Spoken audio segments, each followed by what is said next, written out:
Hey folks, it's me. I'm back. Um, my name is Ted, and I am working on, let me see if I can get this right, a double-decker roguelike deck builder with tower defense elements.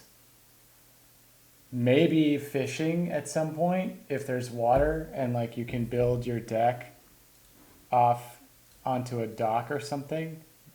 You make a roguelike dock builder with fishing. Maybe it's got farming if eventually you move all of your defensive stuff to the outside perimeter and then you have to put gardens or something in the middle to supply yourself, or like factories or something. Um, we'll just see how many popular Steam fests I can get into. It's kind of like just just get absurd with it. So I did a lot of work yesterday on imposing the cost system, and actually, it's kind of funny because this whole week has really been about that redesign, the redesign towards this system where I've got just these three different build actions that are kind of always there, and then they cost a certain amount. They cost this currency called energy, and you only get 7 a day. Um, so I can use this, but then I also have these other card slots that get filled up as you play. So I actually have something that is playable. It eventually crashes. There's eventually all kinds of problems, but you can actually play it. I'm actually going to start a fresh playthrough. So let's do that. So fresh playthrough. I recommend that when you're making games or doing prototyping of any kind, always, just when you do right after you do a big thing, just play your game a ton and just note things. See what you find, right? And it's not necessarily like looking for bugs. It's just what do you think you could do that might be better? So obviously, I think what I want to do is I want to expand towards this resource right here, right? So I'm going to start building my deck in that direction. And I'm going to maybe just build a few joists. The good thing is that this resource is actually really close by. So if there's any enemies that are near it, I can actually just shoot them away. So that shouldn't be too much of a problem. So I'm going to end my turn. I've run out of energy here. So I'm going to do that. They're going to come by. And by the way, this will eventually crash. Sorry, folks. I know it'll crash. I don't know where it's going to crash, but if I play long enough, it's going to crash. That's just, them's the rules. That's the reality that we're dealing with here. So, I noticed a few things. I noticed that, for one, even on just the first turn, because I can no longer place turrets immediately, right? Now I kind of have this gambit where I have to wait a little bit longer. I have to like accumulate resources. So I don't really have many cards in the game. I only have like 2 cards right now. So I've got a regular turret, and then this one I call an A turret, which is just, I call it a panel area turret, which is to say that its rate of fire depends on the size of the panel that it's sitting on. So if it's sitting on a really big, on a really large panel where like the width and the height is really large, then it gains a bonus, right? It actually gains a firing bonus. It gains a fire rate bonus. So if I grab this card, then I should immediately be trying to build the biggest panel that I can, because every one of these things that I put on that panel will grant me this fire rate bonus. These things, once they get on a really, really big panel, they're basically like a huge fire hose. They're unstoppable. So I'm going to pick that one. But the thing is, because I picked it, so this will fill up all of my card slots with that card. I have yet to improve that system. I think it'll eventually get better, but for now it's kind of okay. So I'm not going to try and do anything other than finish out this deck panel, right? Which means I need to put joists down. Maybe I can get it where I want it to go. So now that I completed this rectangle here, you notice that I get kind of an interior joisted section. So then I'm going to have to put a panel down, but I can't put a panel down because they cost 3, right? So I have to kind of make this trade-off, you know? And actually, the more that I think about it, some of the cost decisions that I've kind of programmed into this game are sort of, I'm thinking a lot about how I have to, so the reason that deck panels are more expensive, the reason that I'm doing that, there's some intentionality here. It's because you have a lot of choices in terms of how you can build the deck.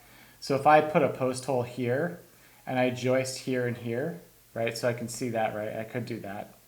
Let's say that I did that, right? I placed that here and I do a joist from here to here and here to here. Then it would cost me, let's see, the total energy cost would be 1, 2, 3, plus 3. So that's 6. In order to just get a little tiny paneled section that's just like basically a 1 by 1. However, if I was to do it this way where I go 1, 2, 3, 4, 5, 6, 7, okay, and then I got to joist it 8, 9, 10, 11, 12, 13, 14, 15, and then I got to add another deck panel on that. That's 3, so that's like 18. So it would cost me 18 energy, basically 2 cycles or 3 cycles, in order to panel this entire section, right? So you can see that what I've done is I've created an intentional risk-reward trade-off. If I take a little bit more of a risk, if I build this a little bit further, then I can conserve this resource energy. And that doesn't really work as well if you don't have the deck panel cost more. If the deck panel costs the same as these things, then you don't really quite get that effect. Now, I may have made it so that it's impossible to play the game. I may have made it so that it's just very difficult to play this game. What I mean by that is it might just be that I get so overwhelmed so early that I can never really get to this expansion point. But what I'm guessing I'm saying is that when you've got a game design like this, where basically all of the constraints, this is very different, by the way, from like a puzzle game, right? Because a puzzle game, which is the one that I have designed, go check it out, it's called New Solutions. Puzzle games, all of the constraints are like rock hard, right? They're discrete. They're not sort of floating in the air and continuous. In a game like this, a lot of the constraints are more, it's way more open-ended. It's really like you get to tweak things. And so what's challenging about designing a game like this is I have to figure out which of those constraints I want to be like a little bit harder than others. Which ones can be a little bit more flexible, which ones can have like a little more wiggle room, and which ones are nearly discrete, right? And so how do you pick what those are going to be, right? That's kind of the tough part in doing any of this. How do you pick the right design constraints when you're dealing with such a floaty, ambiguous space, you know? What I would say is you need to figure out first what the core of the game is.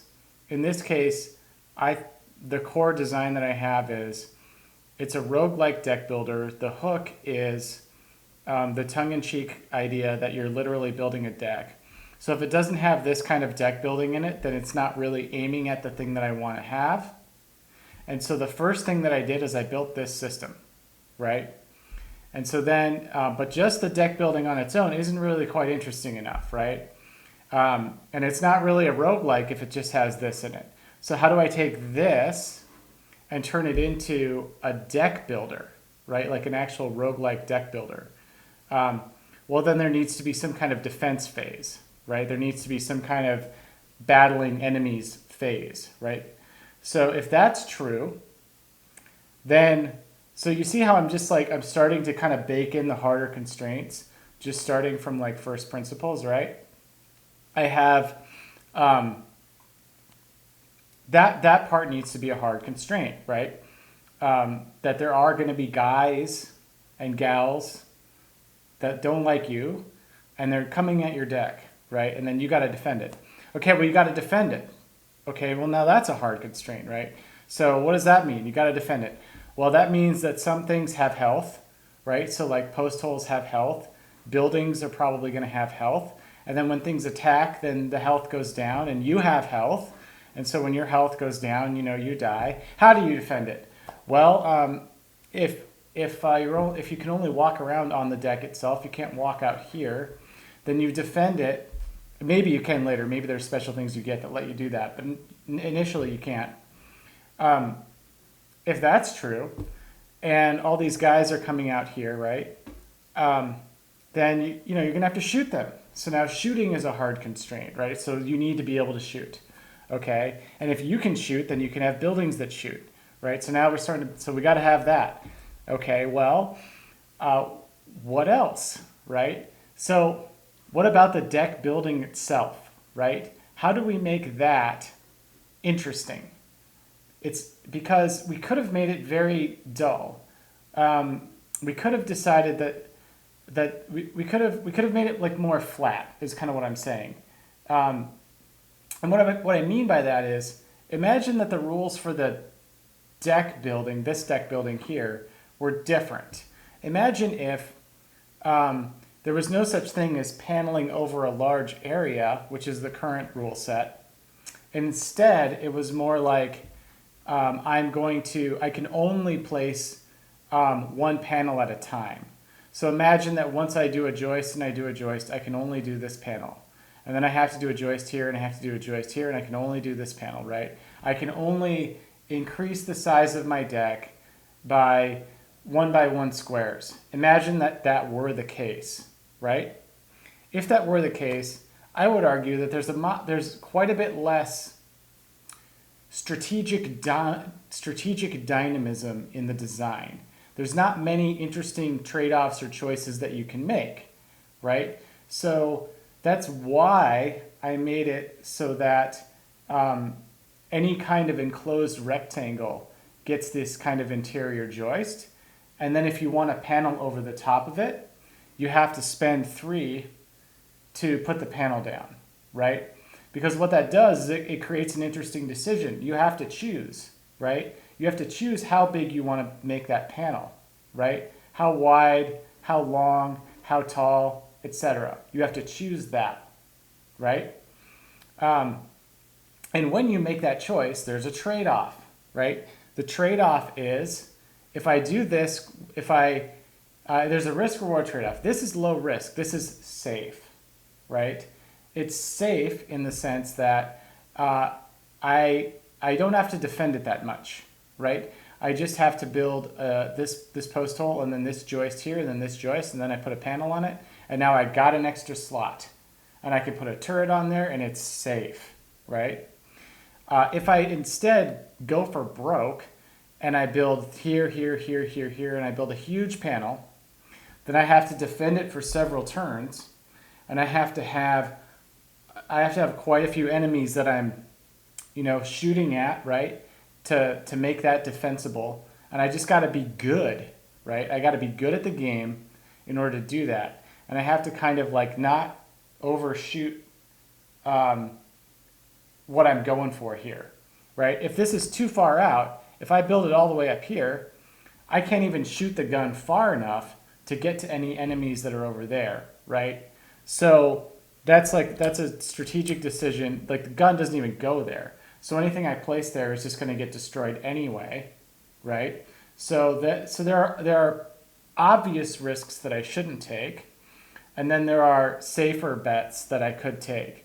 So like paneling here seems to actually make a lot more sense if I can do it, because I have this thing that's a panel area turret, which means that it gets a much bigger fire rate whenever it's got a much larger panel that it's sitting on. So my goal then is to build a really, really large panel for it to sit on and start shooting at things, because that's the benefit that I get right, when I have that. So I'm going to try to do that.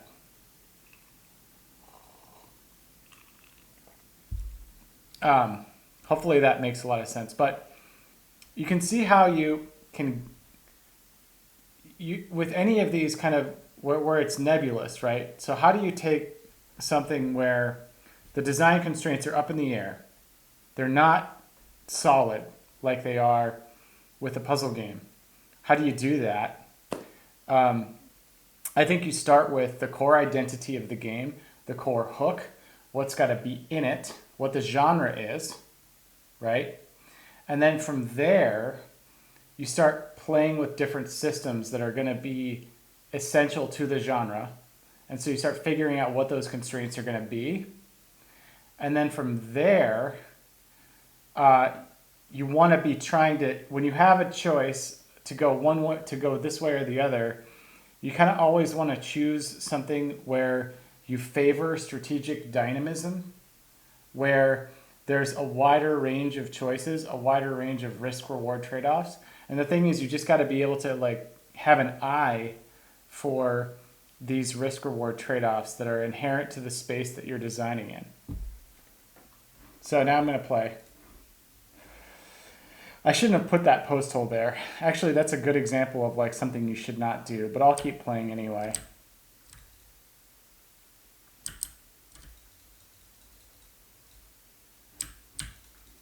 Okay, we definitely want to save that stuff from that guy, from those guys. Come on. No, no, no, no, no, no, no, no, no, no. Okay.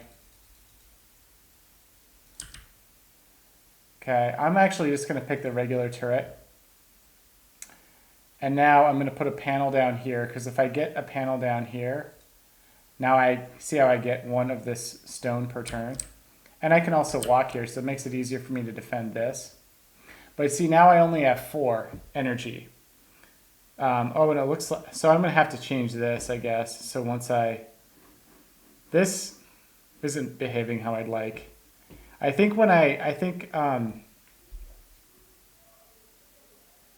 if I only have 1 card in my deck, it should just stop when it fills this up, and it should only just put 1 instance of the 1 card in.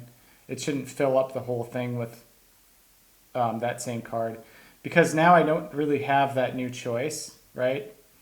I should have a choice between the area turret and then just a regular turret, but I don't. It looks like I have to use one of these before I then get the other option, which I don't like, because I just got this new card. I should be able to play it. It's just something I notice is kind of not how I want it to be. I also noticed that I don't like how I can't really repair these, or I don't have like a good option for repairing it. I guess repair could be a permanent thing, but I'm not sure I want that, because repair is not so essential that it has to be up here. These are essential. You can't expand if you don't have these. So maybe there's a repair card that goes in here, and we just have to have that. So essentially my hand is forced here. I have to try and expand. And so I'm going to try and do that. And the way that I'm going to do that, because I screwed up and I put that post hole there, I'm going to make another smaller joisted section. And I'm just going to, okay, so now I'm out of energy again. And it's going to be a while until I can place one of these, because I need 5 energy and 3 rocks, right? So that's a bit more of a challenge. It's going to get harder and harder to defend this deck as I keep going here.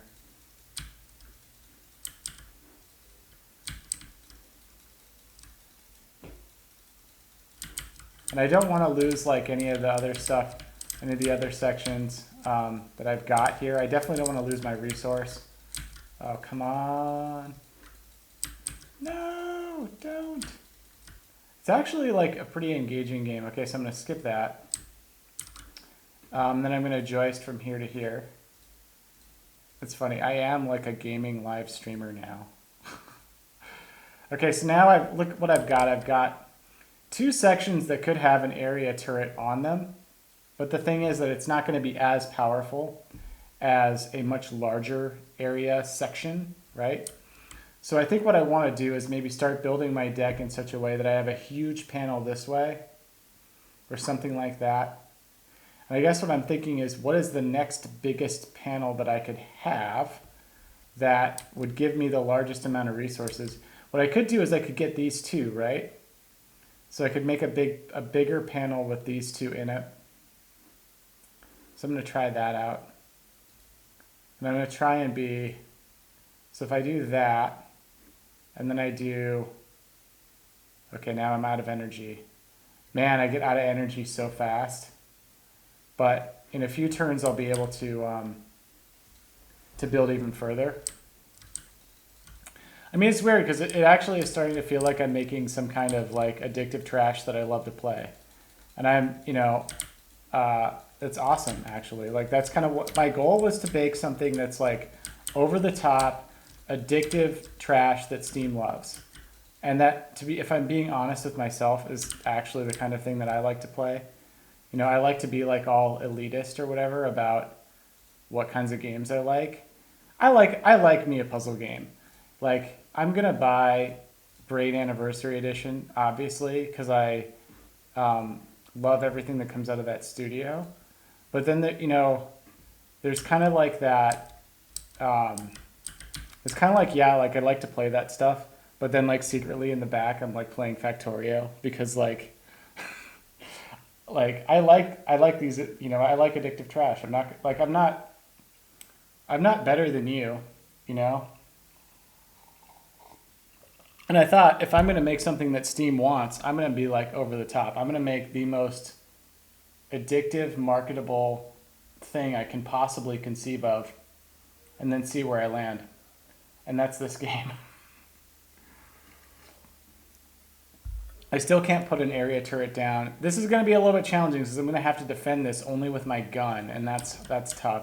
And my deck is starting to get big enough to where I have to kind of go from like side to side and strafe a bunch. And so that's going to be a bit of a challenge. Like I really just want to like knock these guys away if I can.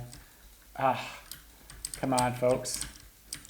Okay, yep, see, now that, and it's dangerous too because when I'm standing on a panel like that, see how it's red like that? If that guy destroys that post hole, then that panel that I'm standing on is going to give way, and I'm screwed. I'm totally screwed if that happens.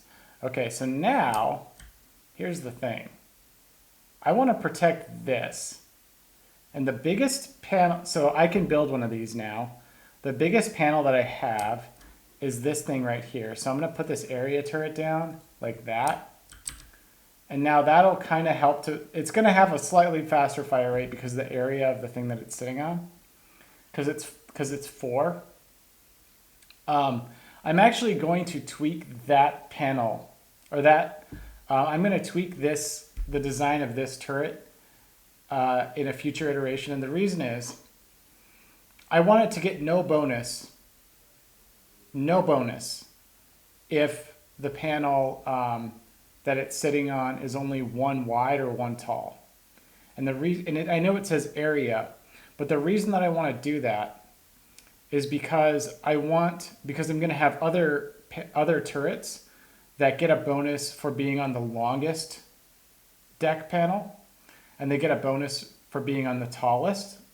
Okay, and so if this one essentially gets the same bonus as those, just by virtue of the area property, then it's really not as useful. Or rather, it is to say that why would I need the other cards, right? It kind of invalidates the other strategies if I'm allowed to, if that is the case, right? So I want something where there's like sharper lines between the different cards that you have, and a way to create that sharpness, I think, is to make it so that this kind of a turret, if you were to place it on something that is like a let's say it's a 1x4, right? It just gets no bonus. It only gets a bonus if it's on something that's at least like a 2x2 or something like that. That's when it starts to get bonuses. So what that does is it really forces you to put that turret on certain panels in the deck. The deck building has to affect the deck building.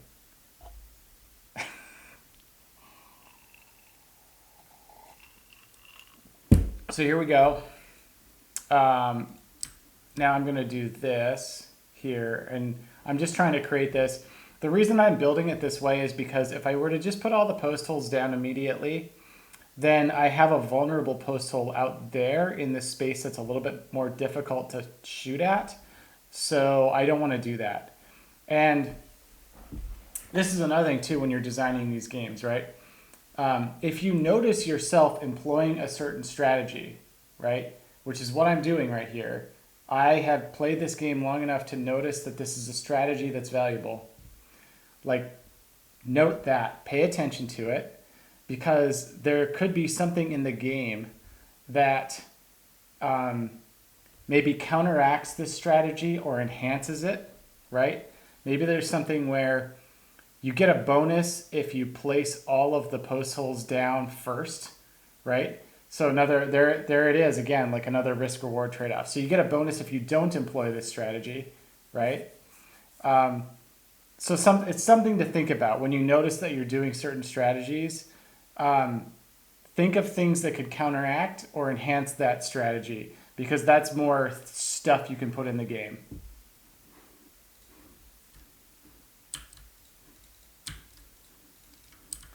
All right, so now I've got my actual turret. This thing is more powerful than it should be, just so you know. Is it even shooting anything? Oh no, it's shooting, but shooting slowly. Gosh, its base fire rate isn't that good. It's okay, it's kind of not that great. Okay, so that guy, you see how my stuff is kind of, okay, they're all dead. A more polished version of this game would have a bit more of a cooldown. Obviously, after you like killed the guys, it would probably like you say, you win, or like deck defended or just something, and then you would go into the selection screen. So I'm just gonna slowly like kind of make my way up here, and then I'm gonna put another post hole there, and another joist.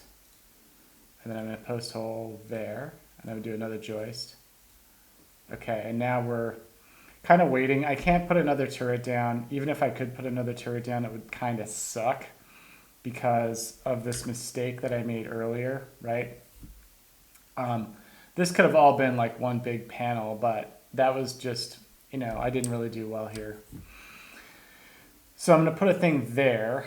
And then I should be able to actually panel off this section by the next one, assuming that they don't attack this and destroy it. So we'll do that. It's going to keep getting harder. That's the thing is like, these building inspectors, they get more aggressive as you keep playing. They do not want you to have this deck. They really don't like it. You're just going to have to, and see that part of the deck is going to go away pretty soon. That's vulnerable. I'm standing on something that's kind of vulnerable here. It's really just me. See, they're getting my deck, man. They're getting my deck. What am I going to do? And the thing is, they destroy any turrets that are sitting on that deck. So that's like, if they destroy this, then this whole panel goes. And if they destroy that, then this whole panel goes. Which is why I think so here's something, again, here's another thing that I notice as I play.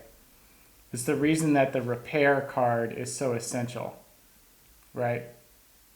Because now I don't want to place another deck panel here until those are destroyed.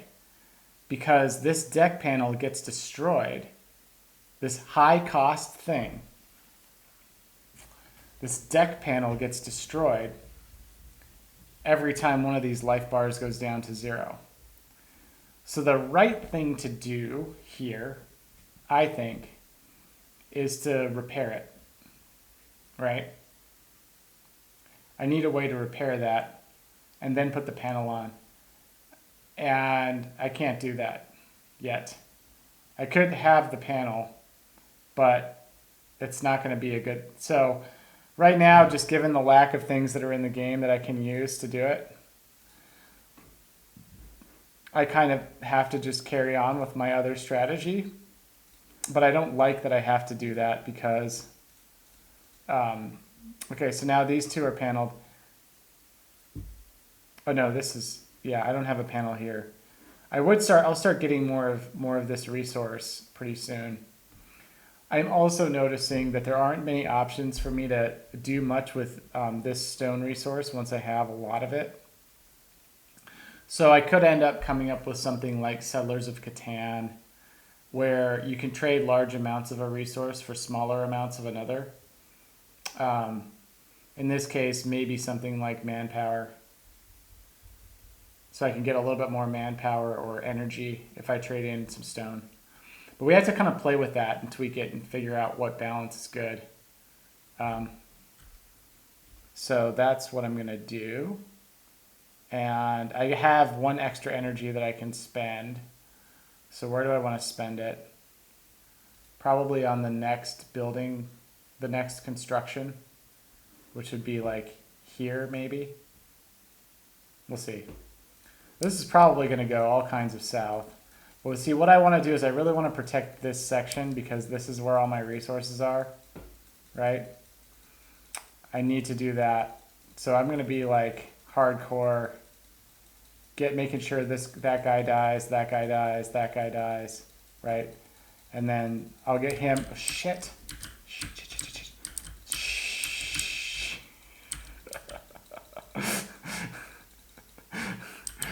You didn't hear. Oh, what's going on with these guys? They're like, I don't know what the deal is.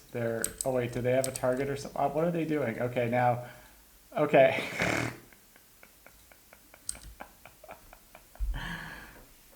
All right. Well, that's fun.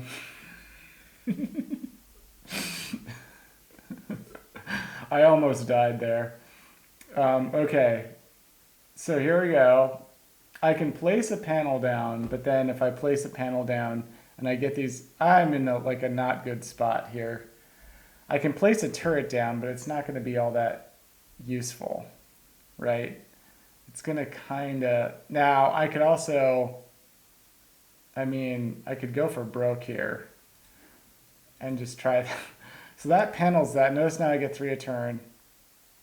If I had just one more energy, I'd be able to put a turret there and I might be able to save my butt. But I don't, so I'm kind of screwed. I guess I can do that, and I guess I can panel that. And so now I've got like a smaller panel here to kind of connect the 2 sections. This really gets me to thinking that I don't think it's going to be too difficult to have a death condition or a loss condition in this game because there's actually, you notice, so the waves getting more difficult, I actually have programmed that to be like dead simple for now. There's no ranged enemies. All it is like guys coming after your deck, and all they do is they pick a post hole and they attack it. And when the post hole health goes down, then the panel that it's attached to collapses, right? It's a deck collapse. If that happens, then like too bad. But you can imagine that there are maybe essential structures like a house that belongs to you, or you imagine something like that, something that's really important to you, right? So maybe it is your house, right? Maybe at the center of this big deck is your house, and your house has its own health bar, right? And so it's possible for the neighbors to attack just your house. And so if you're unable to kind of keep up with the waves of guys, eventually they're going to get to your house and eventually they're going to destroy it. And so you're going to have to find a way to keep them away from it because these waves are just going to keep getting harder and harder and harder, right?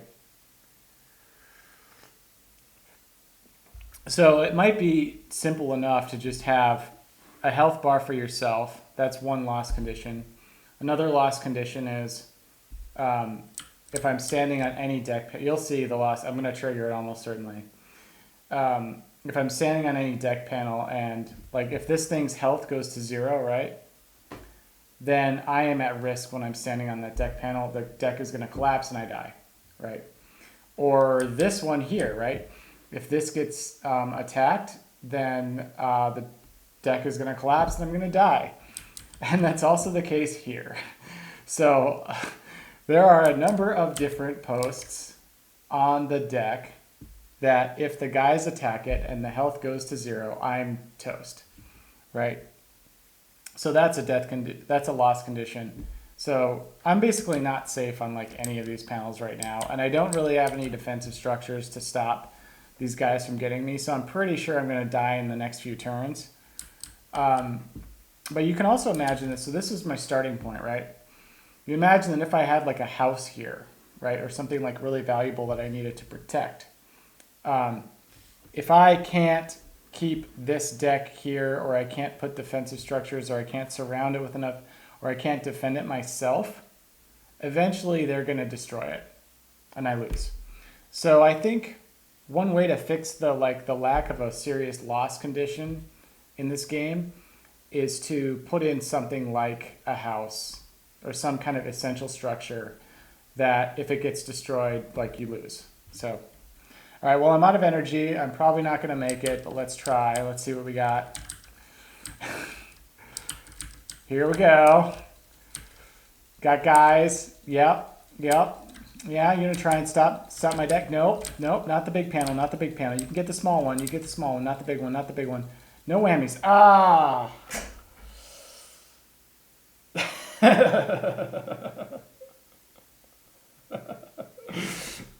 All right, well, so this is the unsophisticated death condition, right?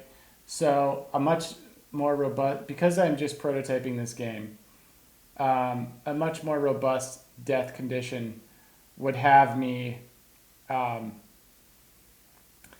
it would show my guy, like, you know, getting hit by something and then like falling over the side of the railing or something like that, right? It would show like a big explosion of, like, you know, like the deck collapses. But when you're just prototyping, all you need to do is detect the condition and then just go to the lose screen, right? And I can press R to retry, and so now I'm back. But yeah, that's a playthrough. So a lot of things that we noticed for more than half an hour. I am pro. Okay. How about, okay, yeah. So I've got some questions here. So here we go. So how about recycling some duplicate cards to get some energy back? I like that idea, actually. Yeah. I generally like any, and again, like, these are just things that we have to just kind of play with and iterate on and see if they actually do what we want, right? Basically, there should be some kind of some exchanges that allow you to gain more of that manpower or energy resource, right? I'm not sure what those are going to be or how you get them. And that's just kind of a matter of playing the game to figure out what those are. So I'm just gonna kind of put like a footnote in that and say, like, I honestly don't know which of those is going to be the best. But it's certainly something to consider as a way to get more energy. As I play this, the more that what I notice is that energy is kind of that very precious resource, right? Or, you know, energy or manpower, but basically it's kind of like another one that I was thinking of calling would be like daylight hours, right? So if you imagine that the game has a day and night cycle, then am I a professional game development? I guess. It's got a day or night cycle. So, and in that case, like, if I only have a certain amount of actual energy that I can use, right, to build this deck, or daylight hours in a day before I go into the night cycle when I have to defend the deck. So you imagine, I'll just run it again. Okay, so this is just pretend, you know, put on your pretend glasses here. Just pretend that this is like daytime, right? Everything is like slightly, like all the colors are slightly more like warmer, right? Bright. During the day, I have a certain amount of daylight hours. Just pretend that this is like sunlight, right? Maybe that's like the right. You only get so much sunlight per day where you can build your deck, right?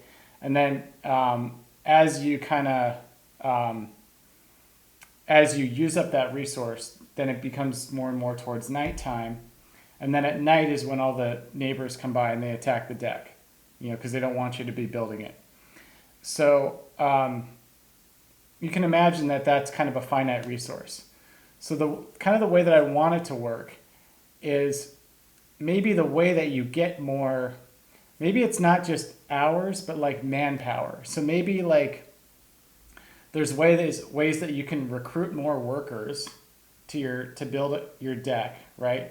Maybe you get more like dissident middle-aged people that want to help you build your deck, and they don't like city council just like you.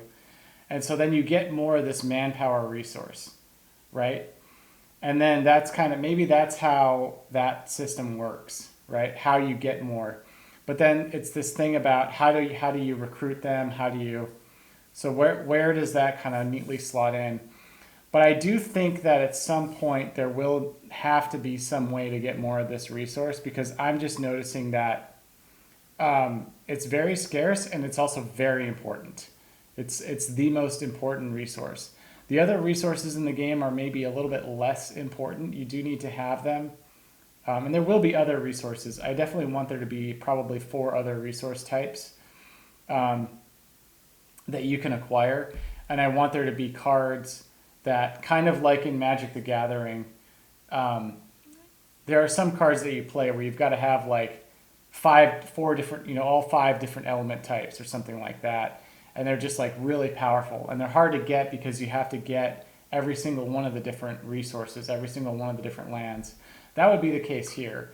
So if I could think of like what might be the most powerful card that I could think of putting in this game, right? The most powerful card I can think of is like a turret that automatically gains all of the abilities of its neighbors, right? So then what you would do is you would try and find a really strategic place to put that turret. You would place it right next to like a very powerful high bonus turret, on each side. So you try and like construct that thing so that it's surrounded by that most powerful stuff. And then if it acquires the most powerful, all of those, high power characteristics, then you've got just this insanely like powerful thing that can defend your deck. That's kind of what I'm thinking, is something like that at the highest end of, the most powerful stuff in the game. But again, you kind of have to play with it to find that. So, okay. Web developer. Nice to meet you, Lisa Jordan. So yeah, I guess I didn't answer your questions fully. So am I a game developer professionally? I'm not sure what that means. I mean, I make games. I made a game engine. I've not really worked in the game industry so I've not really been hired to make games, but I have some games that are selling on Steam. So I've got a puzzle game actually that I sell on Steam. So I can show you that. It's called Moose Solutions. And for a first game, it's not bad. It's actually a pretty fun puzzle game. So this is Moose Solutions. I recently launched it. I launched it about a few months ago. So I've been kind of doing games on the side. I had been doing games on the side of my jobs. I was working in mobile app development. So this is my current game, sitting at 24 positive reviews. Oh, there's a new review. For a Steam game, it's a fun game. It's got 50 puzzles. I enjoy it. Pretty affordable. So I just wanted to launch a game and get something out there. So that's my first game. Definitely give it a try. It's kind of like puzzles, sort of similar to what you would find in. I like to think it's like games like Braid or The Witness. That's setting the bar pretty high. But it's kind of a fun like Sokoban style puzzle game. It's got a bunch of cute moose in it. Um, yeah, so there it is. That's the trailer. That's my first game. So now what I'm working on. So I guess you could say I'm like an indie. My so that's my first game that I made, and I wanted. So I kind of recognized that like the puzzle games don't tend to do as well on Steam as other genres. So a big reason I'm making this game right now is to kind of switch genres. So I want to switch to a more marketable genre as an independent game developer. So hopefully that answers your question. I mean, I think what I do is pretty professional. Like I don't use Unity or Godot or anything like that. I actually wrote my own game engine in order to do all the stuff that you see. So I make everything from scratch, which is kind of cool. But yeah, I've not actually been employed in the game industry, perhaps almost by choice, mostly just because I'll look at the jobs and I'm not like enraptured by what a lot of places are doing. I'm not like thrilled to work there. So I guess I just prefer to kind of do this myself or do it independently.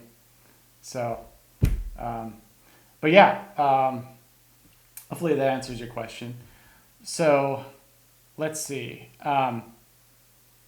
What will there be time to do? Do any website. Oh, very cool. I appreciate that. Perhaps at some point. I'm just trying to get like the games done, but it takes a lot of work to get an actual. Oh, do I want a new website? Well, not at the moment. I'm really just trying to like make. I've got a game out, and the real challenge is driving traffic to it. Actually, Apple promotes my games a lot more, so I do get more sales on that Moose game, Moose Solutions from Apple, which is quite a bit nice. I might even do like an iPhone version or an iPad version for that game as well. So, yeah, but a lot of what I find is with most of this stuff, it's really about like what kind of promotion can you get. So with Steam, it's really about how much can I get Steam's algorithm to promote me, how much can I get the YouTube algorithm to promote me, how much can I get the App Store to promote me, which is interesting because actually like having a website doesn't really factor into that all that much. It's actually like the more important thing is to launch the products and put it out there and like get a good sales page. So I have a lot of what I end up needing. I need artists, and I usually need like so for Moose games, for the Moose game Moose Solutions, I got a capsule artist actually. So if I go here, I hired this wonderful illustrator to do that cute kind of moose thing. It should be on the page. This here, that's the Steam capsule. So she did that. But there's a number of other things like that. Actually, that image there she did. And so I usually tend to need that. And then, of course, the actual art assets that are in the game, final art assets, those are very important. And so I usually, I'm okay at art, but I usually end up hiring somebody out to do that. I end up hiring contractors to do all the other stuff, like art and sound and that kind of thing. So what I'm showing you right now in this stream actually is just game prototyping and kind of a lot of game design. So I do the development as well, but what you're seeing is actually pretty rough. So it's just rough prototyping with an emphasis on game design. And so I actually did do a lot of this art myself, but I kind of did it really quickly. It's sort of like not that great programmer art. So I use a tool. You may be aware of a tool called Asprite. I use a tool called Asprite, and that's how I kind of come up with. So this is actually my big sprite sheet for the game. And then I like load all the different stuff in. So you can see I've got, here's the player sprite. And I do actually use a color palette. The color palette that I use is Apollo. It's by this pretty well-known pixel artist that has a popular YouTube channel. I think it's Adam C. Eunice. And so he's got this kind of like, it's got this really sweet color palette that I use. So I did all the pixel art that's in the game myself. But I'm not really thinking, it's kind of like programmer art. It's not great art. What it is it's like just good enough to get me to a certain point. It's good enough to where it's like recognizable for what it is, but it's not so high quality that it's final, because a lot of this stuff is not final yet. So, because I'm just testing out the prototype to see what it's going to be and to see what I like. So, yeah, what can you do for me? I don't know. I guess, send me an email, give me your contact information, and I will, if I'm looking for artists, either like, if you have like a portfolio for a certain kind of art style, once it comes time where I need to like hire an artist, I would, I'm definitely in the market for artists. Not always, but I do hire artists and I work with them, and whenever I need an artist to work on a project, I have a few people that I work with. At some point I'll have enough of a business, I think, where I'll be able to keep somebody employed full time, but that's not really the case yet. So I'm really just trying to find like something where the market wants it enough that I could justify hiring somebody full time as an artist. So that's a lot of the art and all the design, and yeah. I do have a Discord. The Discord I use, actually I can put that in the chat. So just give me one sec. I gotta go find it. Here I am on my stream actually no wait, it's on my Discord. It's on my Discord channel. It's the Moose Lucian's Discord. So there's kind of like a lot of like software developing people in here, which is perhaps, yeah. So I'm just gonna copy that and put it in the chat. There you go. That's the Moose Lucian's Discord. You can join. Anybody else watching this, you can join. Definitely would love to see you there. A lot of what I do is I just talk about like game design and maybe a little bit of programming, but I'm an okay programmer. I'm not a great programmer. It's not really my focus. More of my focus is on game design. That's kind of the thing that I really love to do. So that's really where you'll see most of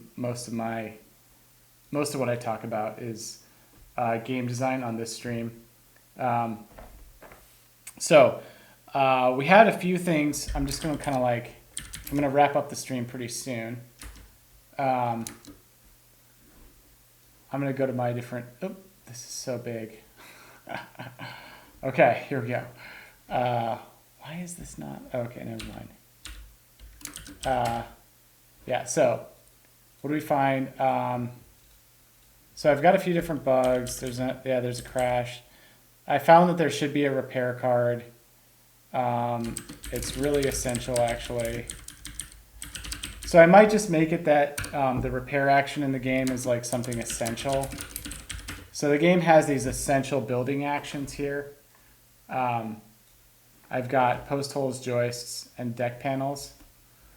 And I might even add another one in here that's like a repair action. Because it is so essential. But I'm not sure yet. I might also just have that be a card. That's something I definitely found while playing through. Another thing I'm going to put in here just as like a design thing. There should be a, I got it by the way. There should be a key structure that, if destroyed, means you lose the game.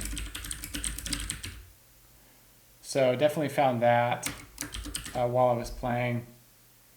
What else from that playthrough? Also, energy, manpower is in short supply and also essential. There should be ways to get more of it.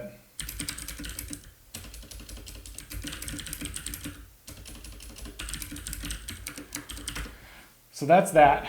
The next thing that I'm going to be talking about, okay, is there just needs to be way more cards in the game. Right now, I've only got one kind of card, and that's this special kind of turret where it depends on the area of the panel that it's sitting on. Okay, so I call it an area turret. If I run the game, I'll show you there what that is. I've only got 2 cards in the game, which is not a lot of cards. So the game just generally needs many more cards in it. So here I'm just building a deck panel just so you can see what I mean by that. And I'll try and defend it for 1 turn. I've got like guys coming at me. Okay, so there's this guy, these 2 guys. I only really have 2 card options, and what I want to have is many more than that. So I've got 3 guys going after me on this phase. Oh no, 4. So I start with 4. This guy's coming at me.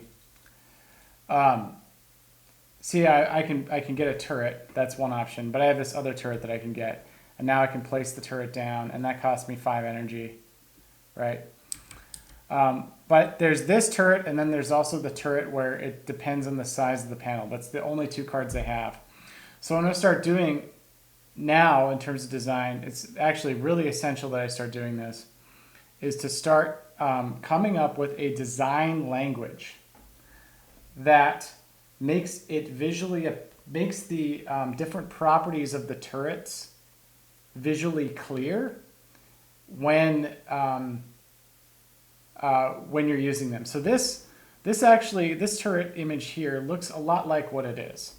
It's gray, right? Kind of drab, gray, dull. Looks like kind of it looks like it's a basic thing, right?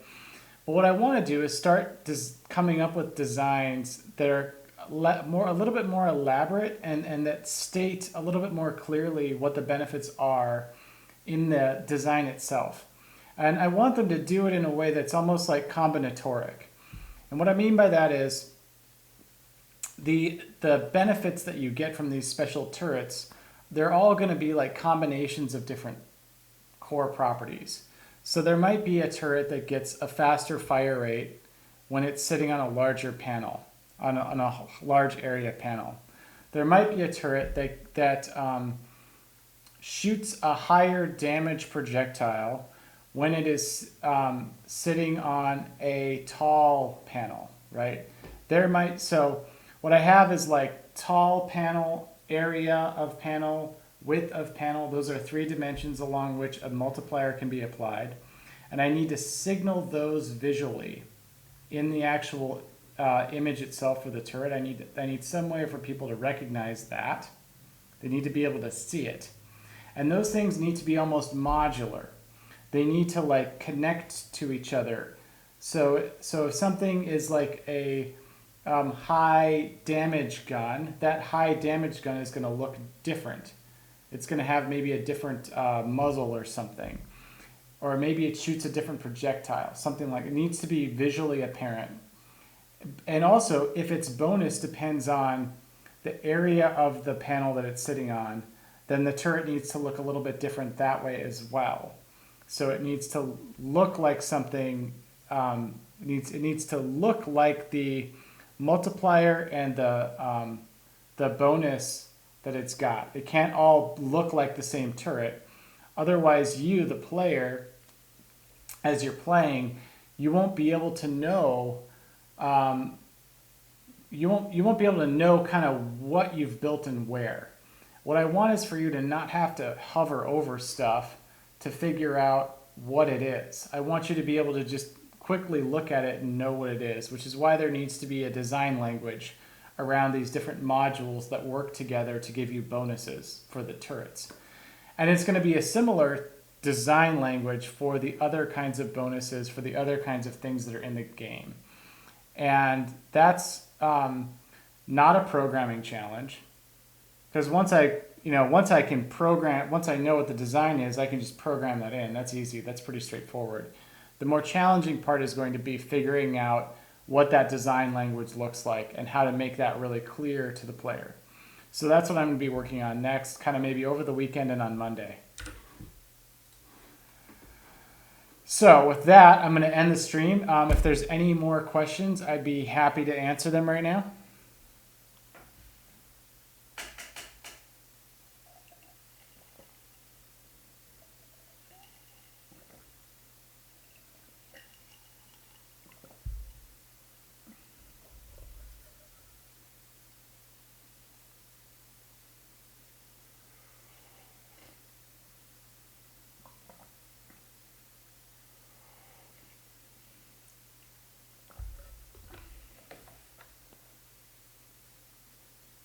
Well, okay. Happy Friday. It's been a blast. See you later.